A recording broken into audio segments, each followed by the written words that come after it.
بسم اللہ الرحمن الرحیم۔ ایک شادی شدہ لڑکی اپنی ماں کے پاس آئی اور کہا، میں اپنے شوہر کو اب 1 منٹ برداشت نہیں کر سکتی۔ روز روز کے جھگڑوں سے میں تنگ آ گئی ہوں۔ میرا دل کرتا ہے اسے مار دوں، لیکن قانون سے ڈر لگتا ہے کہ میری بھی زندگی برباد ہو جائے گی۔ ماں نے کہا، یہ کوئی ایسا مسئلہ نہیں ہے، میں تمہیں ایک زہر دیتی ہوں، یہ آہستہ آہستہ کام کرتا ہے۔ روزانہ اسے تھوڑا تھوڑا کھانے میں دینا، بس کھانا لذیذ بنانا کہ اسے شک نہ ہو۔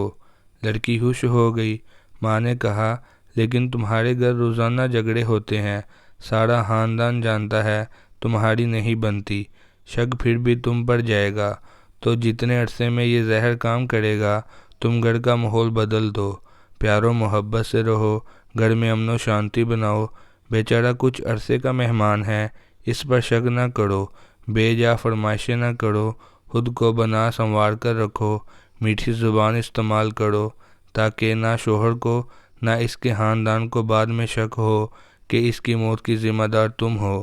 لڑکی نے کہا، ہاں کچھ عرصہ کے لیے میں یہ کر لوں گی۔ وہ زہر کی پڑیا لے گئی۔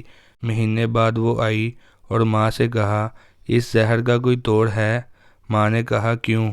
لڑکی نے کہا، میں نے چند دن اسے پابندی سے زہر دیا، لیکن وہ تو بہت بدل گیا ہے، میرا اتنا خیال رکھتا ہے، مجھے اتنی محبت اس نے دی کہ میں شرمندہ ہو گئی، یہ میں کیا کرنے جا رہی ہوں؟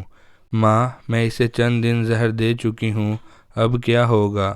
ماں نے کہا، کچھ نہیں ہوگا، وہ ہاضمے کا چوڑن تھا، اس کی زندگی میں زہر تو تم تھی۔ کسی رشتے میں یہ زہر میاں ہوگا، کسی میں بیوی، لیکن خاندان میں بڑے بزرگ بہرحال ہاضمے کے وہ چوڑن ہوتے ہیں جو رشتے کی اس ہانڈی کو ذائقہ اور جینے کا سلیقہ دیتے ہیں۔